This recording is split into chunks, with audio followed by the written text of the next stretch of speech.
Cengo. Hadi. Hadi.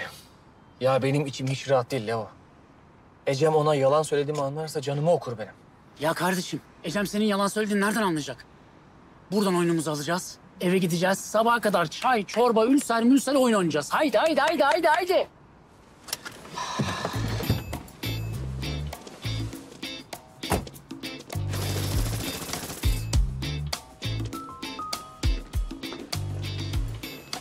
Buyurun, nasıl yardımcı olabilirim? Bu bir soygundur. Bu bir soygundur. Eller yukarı. Sen gerçek mi sandın sen? Yok artık. Abi çabuk buraya gelmeniz lazım. Ben mi yanlış görüyorum? Çabuk bir şey izleteceğim abi. Ne oldu ya? Soyguncu palyaçolar sosyal medyayı salladı.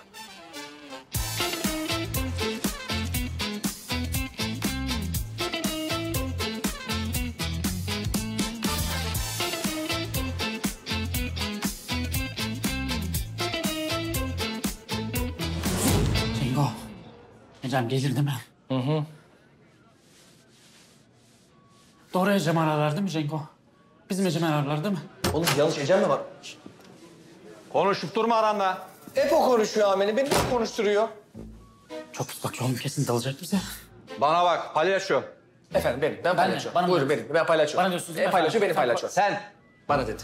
Efendim siz öyle isimsiz palyaço deyince ben üstüme alındım ya. Buyurun amirim ben palyaço. Ne iş yapıyorsun? Ben bir şirkette proje müdürüyüm. İşe bu makyajla mı gidiyorsun? Hayır efendim olur böyle şey. Dediğim gibi bir yanlış anlaşılma söz konusu. Benim karımın kafesi var. Ve bugün orada doğum günü vardı. Ama palyaço yoktu.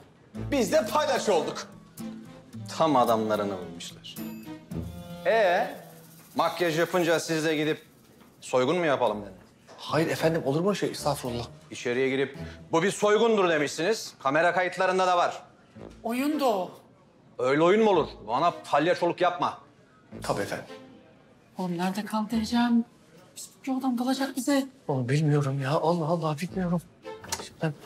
Ha Ecem geldi. Gel kızım gel. Ecem. Bu senin kocan mı? Hayır komiserim. Nasıl yani? Bu senin kocan değil mi? Kendisini tanımıyorum komiserim. Ecem ne yapıyorsun ya? Ecem kocam desene. Desene kocam, hapse atacaklar bize Ecem. Komiserim kendisine kocam diyemem. Çünkü kocam demek için öncelikle en yakın arkadaşıyla bir olup karısını yalnız bırakıp sıvışmamış olması gerekiyordu. Öyle olsaydı kocam derdim. Palyaçolar. Ne diyorsunuz bu duruma? Vallahi karım. Yemin ederim karım komiserim o benim karım. Vallahi karısı komiserim. Ben şahidim, hatta nikah şahitleriyim. Ben evlendirdim de bunları. Fotoğrafları bile var. Nerede fotoğrafları? Fotoğraflar evde. İsterseniz şöyle yapalım. Buradan hep beraber bize geçelim. Biraz dağınık ama ben o fotoğrafları istiyorum. Höst! Ne diye gidiyorum ben senin evine? Ecem ne olursun affet bizi. Bizi burada bırakma, bak çiğ yiyecek komiser bize Ecem. Ecem lütfen karıcığım bak karıcığım diyorum.